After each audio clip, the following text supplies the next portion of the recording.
If you live in the US, Thanksgiving is almost here. You know what that means. Turkey, gravy, pie, and that freeze-frame family moment when somebody stops you from taking that last bite because it's time to say nice things. Right, giving thanks.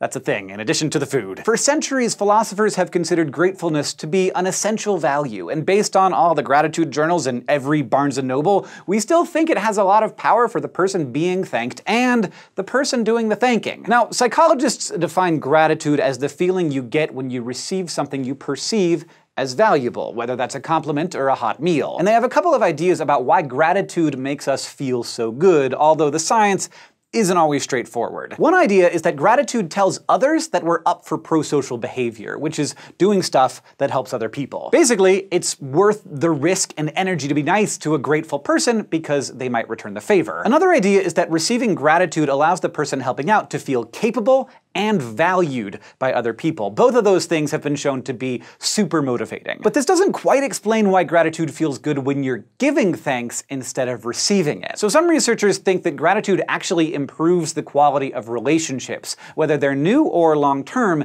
and positive emotions and strong relationships have both been shown to improve our physical and mental health. For instance, a 2008 study of new sorority members at the University of Virginia looked at around 70 little sister and big sister pairs. They focused on a week where the bigs anonymously gave notes and gifts to their littles and eventually revealed their identities. Pretty standard, lovely sorority stuff. The researchers found that a little's feeling of gratitude toward her big during that week predicted how strong she felt the relationship was and if she felt like part of the sorority. Surprisingly, the little's feelings of gratitude also predicted her big's sense of the relationship a month later. Along the same lines, a 2010 survey of 67 romantic couples found that how much gratitude one partner felt on a day could predict how satisfied with the relationship both partners were on that day. But here's the catch.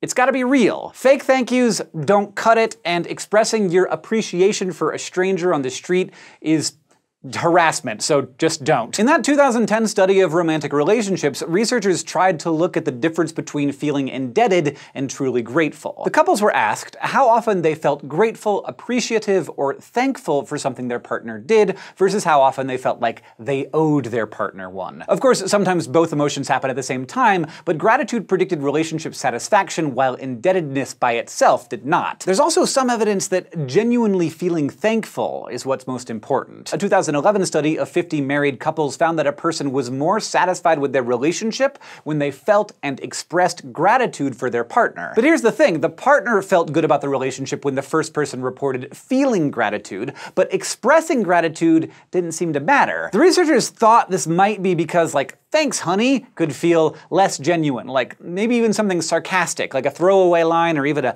passive-aggressive request to do more. And unfortunately, this is where things start to get murky. Most of the research on gratitude is from the last 15 years, so it's pretty recent and there's still a lot up for debate. Some studies have even drawn the opposite conclusions from the ones we just talked about, like a number of studies on veterans without PTSD, middle-aged divorced women, children, and adolescents all showed no benefits from any kind of gratitude. On the opposite end of the spectrum, a series of experiments from 2003 found that people who were asked to keep a gratitude journal or who reported feeling grateful on a survey had seemingly miraculous physical and emotional benefits. They had fewer aches and pains, exercised more, got more sleep, felt happier, and they believed they had stronger relationships with others, which all sounds like a little too good to be true. But this study is still highly regarded by other researchers, so there may even be specific circumstances where gratitude does or doesn't boost well-being.